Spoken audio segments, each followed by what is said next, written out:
திவ்யாவும் விளையாடுறாங்க. அந்த பொண்ணு இப்படி பின்னாடி திரும்பி அப்படி இப்படிதான் விளையாடுறாங்க. ஆனா இது நான் உனக்கு அப்படி எப்போ மாதிரி கீச்சு கிச்சு கிச்சுக்குன்னு கத்தின்னு அவனை தள்ளுறது. அது பொண்ணு அவன் வேற என்ன பண்ணுவான், டிஃபெண்ட் பண்ணான், அவனுக்கு எடுக்கக்கூடாது.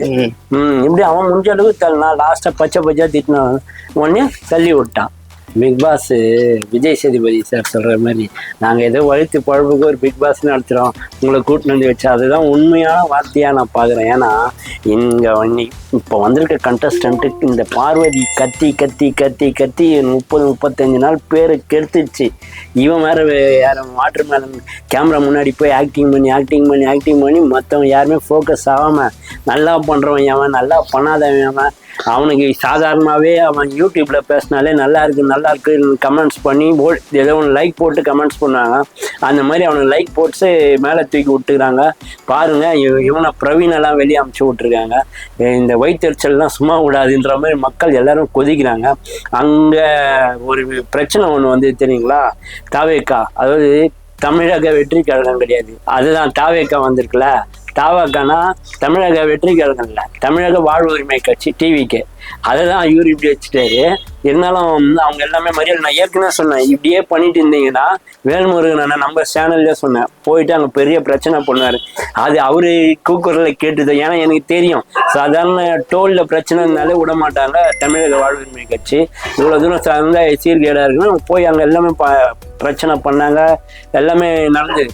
ஆனால் அங்கே வந்த பொம்பளைங்களை நம்ம பேட்டி எடுக்கிறோம் ஒரு சேனலுக்கு, எல்லாமே ஒன்று விடாம இந்த தர்பீஸ்னு ஒரு பையன் சுத்துறவன் பேர், அவன் மட்டும் எங்களை விட்டுருணும், அவனை பிடிச்சி பொழங்கணும், அவனை அடிக்கணும், டாக்டர் அவன் அப்படி இப்படின்னு எல்லாரோட கோபமும் பிக் பாஸ் ஒட்டுமொத்தமாக தூக்கணுன்றதுக்கு இல்லை, இந்த தர்பீஸ் மேலதான் இருக்கு. அவ்வளோ கான்ட்ரவர்சியா ஆக்கி விட்டான்னு சொல்லணும். நல்லா விளையாடுறவங்கன்னா தூக்கிட்டு நல்லா இல்லாதவங்கன்னா வந்து எதனா ஒரு கான்ட்ரவர்சி அவனே சொல்லியிருக்கிறான், ஏற்றத்தாழ்வா பேசுறான், பெண்கள் கிட்ட ஏடகுரமா பேசுறான், இதெல்லாம் வச்சு அவனை வெளியே அனுப்புறதை விட்டுட்டு இன்னும் அவனை வச்சுட்டு நல்லா விளையாடுற பிரவீன் மாதிரி ஆளுங்களாவும் ஆதிரை மாதிரி ஆளுங்க ஏகப்பட்ட பேர் அது மாதிரி தூக்கிட்டே இருந்தா. இந்த வாரம் வேற ரம்யா ஜோத் போதா இல்லை சுபிக்ஷா போதான்னு தெரியாது, இவங்க எல்லாம் தூக்கிட்டு இருந்தா இன்னும் அங்கே வந்து கத்தி கத்தி கத்தி தான் நடக்கும். அங்கே ஒன்றுமே நடக்காது. சுபிக்ஷா இது இல்லை, பிக் பாஸ்ல ஒன்றும் நடக்க போகிறது இல்லை. அது ஒரு பெரிய பிக் அங்கிளாக தான் மாறணும். நீ சொன்ன மாதிரியே அந்த பிரவீன் ராஜ் எடுத்தது வந்து அன்ஃபேர்னு சொல்லிட்டு எல்லாம் சொல்றாங்க, நீ என்ன நினைக்கிற? ஆமாங்க, பிரவீன் ராஜ் மட்டும்தாங்க ஒழுங்கா விளையாடினாலே. அவனுக்கு ஓட்டு வரலன்னு சொல்லிட்டு இது மாதிரி பண்ணனா இங்க போற ஒவ்வொருத்தரும் வெளியே இன்ஃபுளுசர் வச்சிருக்கிறாங்க, ஒவ்வொருத்தரும் பெரிய ஆளுங்க, அவங்களுக்கும் ஓட்டு போடுறதுக்குன்னு இருக்கு. அது இல்லாம இந்த இவன் யாராம நம்ம வாட்டர் மெலன் ஸ்டாருக்கே இன்ஃபுளுசர் வச்சுட்டு போயிருக்கான். பார்வதிலாம் சொல்லவே தேவை, சேனலுக்கு நிறைய பேர் இருக்கிறாங்க.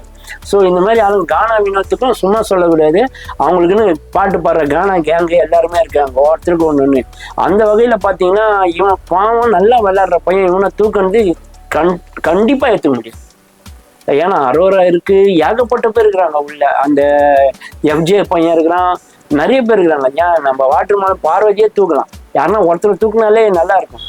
தேவையில்லாம விளையாடுறவங்கள தூக்குற, அப்புறம் மக்களுக்கு என்ன சொல்ல போற, கஷ்டப்படுறவங்களாம் இப்படிதான் வெளியே அனுப்பணும்னு காட்டுவியா நீ அப்படின்ற மாதிரி கோவமா இருக்கு. ஓகே, இப்ப வந்து இப்ப ராஜாராணி டாஸ்க் போயிட்டு இருக்குது, இப்ப பரபரப்பா நீங்க பாத்தீங்களா என்ன நடந்தேன்? அதான் தர்பீஸ் அரசரும் கானா அரசரும் சொல்லி 2 பேரை வச்சிருக்கிறாங்க. என்ன சொல்றது, கானா அரசர்னு சொன்னா அவனை பாட்டு பாடுறதுக்குன்னு, இது நடிப்புக்குன்னு அப்படின்னு தனியாக பிரித்து வச்சுருக்காங்க. ஒரு விஷயத்த பார்ஷாலிட்டியாக பார்க்கக்கூடாது. ஒரு டாஸ்க் வைக்கணும்னா 2 பேருக்கும் ஒரே மாதிரி டாஸ்க் வச்சா பரவாயில்ல. ஒருத்தங்க பேசவே கூடாது, ஒரே ஒரு வார்த்தை மட்டும் பேசலாமா, ஒருத்தங்க என்ன வேணா சொல்லி கண்டுபிடிக்கிறது. ஆனால் ஒரே ஒரு வார்த்தையிலேயே அவன் நிறைய கண்டுபிடிச்சிருக்காங்க அந்த டீமு. இவ்வளோ தூரம் எல்லாமே பண்ணி அவங்க இதோட ஒன்று தான் கண்டுபிடிச்சிருக்காங்க. அவங்க கேட்டால் அவங்க வின்னுன்றதுலாம் தப்பாக இருக்குது. அது இல்லாமல் இவங்க இந்த தர்பீஸ் கேங்குன்னு சொல்லிட்டு அதில் இந்த வேலையை யாரை பார்த்தான்னு தெரியல. இந்த பிக் பாஸ்ல கரெக்டா பாருங்க, யாராவோ பார்வதிக்கும் இவனுக்கும் கமருதீனுக்கும் ஒன் சைடு லவ் அப்படின்ட்டு, அதே மாதிரி தர்பீஸ்க்கும் அந்த 3 பொண்ணுங்க மேல கண்ணு, அந்த 3 பொண்ணுங்களும் அவர்கிட்ட இது போனாலும் இதை எதிர்க்கிறது சாண்ட்ராவுக்கும் அவங்க வீட்டுக்காருக்கும் இந்த சைட்ல இருக்க தளபதிக்கும் ஒரு லவ். ஆனா கமருதீனுக்கு அந்த லவ் பிடிக்காது. இதுல இருக்கிற விஷயங்கள்லாம் ஒண்ணு பாத்தீங்களா, கரெக்டா கொடுத்துருப்பான். வெளியே என்ன நடைமுறையில மக்கள் யோசிக்கிறாங்களோ அப்போ இவங்களுக்கு எல்லாமே தெரியுது, தெரியாமலாம் இல்லை. ஆனா எல்லாருக்கும் கரெக்டான ரோலை கொடுத்துருக்கான் பாரு, எழுதுறான் பாரு ஸ்கிரிப்ட், அவன் வேற லெவலு அப்படின்றது நல்லாவே புரியுது. ஆனா இந்த மங்கனிங்களுக்கு இது புரியுமா புரியாதான்னு தெரியல. நேற்று ஃபுல்லா குழன்னு குழப்பி ஒரு வழி பண்ணி அவரே டென்ஷன் ஆகி தான் இந்த ஒரு டாஸ்க்கு கொடுத்தாரு. அதுனே சண்டை போட்டு கெடுத்துக்கிச்சிங்கன்னா இதுங்களை என்ன பண்ணி தான் தீக்கிறதுன்னு உட்கார வச்சு அவர் பாணியில் அசிங்கமாக திட்ட முடியாதுல்ல. அதே பயங்கரமாக ஓவர்ட்டுன்னு தனித்தனியாக எடுத்து திட்டி கானா வினோத் வேற செம்மையாக தேம்பி அழுகிற அளவுக்கு ஆகி போய், அம்மா அவனை அழகாச்சும் ஒழுங்கி அதையும் போய் கெட்டு விட்டுறாதீங்கன்னு சொல்லி அப்படியே சொல்லி விட்டு நிறைய திட்டாரு எல்லாரையுமே பிக் பாஸ். அப்போ இவ்வளோ தூரம் யாருமே இந்த மாதிரி உட்கார வச்சு ஒரு எபிசோடு நல்லா போயிட்டு இருக்கப்போ அதை திட்டினது கிடையாது. அதுலேயே அவங்களுக்கே தெரியுது இவங்க எதுவுமே ஒன்றுத்துக்கும் வேலைக்கு ஆகலை, வெத்து சொல்றோம், எல்லாம் டிவி ஆஃப் பண்ணிட்டு போகிறாங்க. நாங்கள் ஆரம்பத்துலேருந்தே சொல்கிறோம், என்ன சொல்கிறோம்னா எபிசோடில் இந்த பார்வதி, இந்த வாட்டர் மினிஸ்டர் இவங்களை வந்து முன்னிலைப்படுத்தி போடாதீங்க, டிவி ஆஃப் பண்ணிட்டு போயிடுவாங்கன்ட்டு ஆரம்பத்துலேருந்தே சொல்கிறோம். ஆனால் இதைத்தான் இன்னும் இவருக்கு தெரியாமல் பண்ணிட்டு இருக்காரா பிக் பாஸ், இல்லை இப்போ யார் எந்த டேரக்டர் எந்த படம் ஃப்ளாப் படம் எடுத்த டேரக்டர் இதை இது பண்ணிட்டு இருக்காரு தெரியல. இவரை டேரக்டரை முதல்ல மாற்றுங்க, பிக் பாஸில் டேரக்டரை மாற்றினா கரெக்டாக இருக்கும். ஓகே, எல்லாம் சொல்றாங்க பார்வதிக்கு அடிபட்டது கரெக்டு. ஏன் அப்படி சொல்றேன்னு கேட்டேன்னா, அவன் வந்து ஜெயிக்க போறான்னு தெரியுது, வீம்புக்குன்னே போய் அவனை வந்து இது பண்ணிட்டே இருந்துச்சு, அவன் தள்ளி விட்டான். பார்வதி அடிபட்டது யதார்த்தம். பார்வதி அந்த பையனை பச்சை திட்டினான், அசிங்கமா திட்டிக்கிறான். ஆனா அது வந்து விஜய் சேதுபதி பேசுவாரா? அப்போ அந்த அகோரி கலையை மட்டும் கேள்வி கேட்க தெரிஞ்ச உங்களுக்கு, கமருதீனை கேள்வி கேட்க தெரிஞ்ச உங்களுக்கு, கானா வினோத்து வாட்டர் மேலனை கேட்க தெரிஞ்ச உங்களுக்கு, ஒரு பொம்பளையா பிறந்துட்டு அவனை பச்சையா கேட்குறான், அது தெரியுது பீப் போட்டிருக்கீங்க, மறுபடியும் அவன் பச்சையா கேட்குறான், பீப் போட்டிருக்கீங்க, அப்பயும் அவன் இப்படி தள்ளுறான். அப்போ ஒரு பொண்ணா பிறந்து இவ்வளவு தூரம் அசிங்கமா பேசுறாள், இது இவளுக்கு யார் தண்டனை கொடுக்குறது? இதை பத்தி பேசுவாரா? பேச மாட்டார். ஏன்னா அது பொண்ணு, புரிஞ்சுங்களா? பொண்ணு அசிங்கமாக பேசுவான், கோவத்தில் பேசிட்டான், கோவத்தில் கண்ணகி மதுரையை எரிச்சிட்டான், அப்படிதான் பார்ப்பாங்களே கண்டி.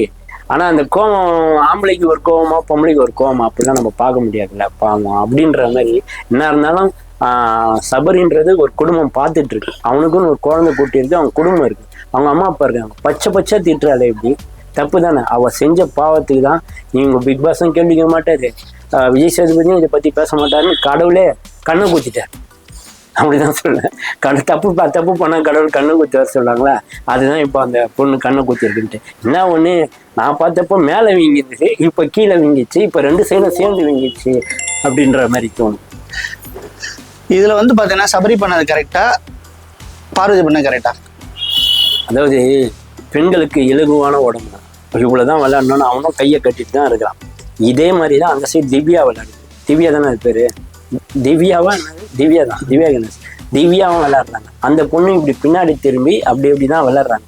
ஆனால் இது நான் உனக்கு அப்படி எப்போ மாதிரி கிச்சுன்னு கத்தின்னு அவனை தள்ளுறது, அது பொண்ணு அவன் வேற என்ன பண்ணுவான், டிஃபெண்ட் பண்ணான், அவனுக்கு எடுக்கக்கூடாது. இப்படி அவன் முடிஞ்ச அளவுக்கு தள்ளினா, லாஸ்ட்டாக பச்சை திட்டினான், உடனே தள்ளி விட்டான். வேற என்ன பண்ண முடியும்? அப்போ கூட தள்ளி தான் விட்டான், நீ தான் போய் இடிச்சிக்கல, அதனால ஒன்றும் பண்ண முடியாது. அப்படி இருந்தும் அதோடைய சாணக்கிய சகுனித்தனத்தை அப்போ வந்து திவ்யா பேச வருது, என்ன ஆச்சுன்னு அடிபட்டுன்னு பாவன்ட்டு அப்போ ஓடி போய் டாஸ்க் விளையாடுறிய, நீ எப்போ ஏற்பட்ட ஆளு?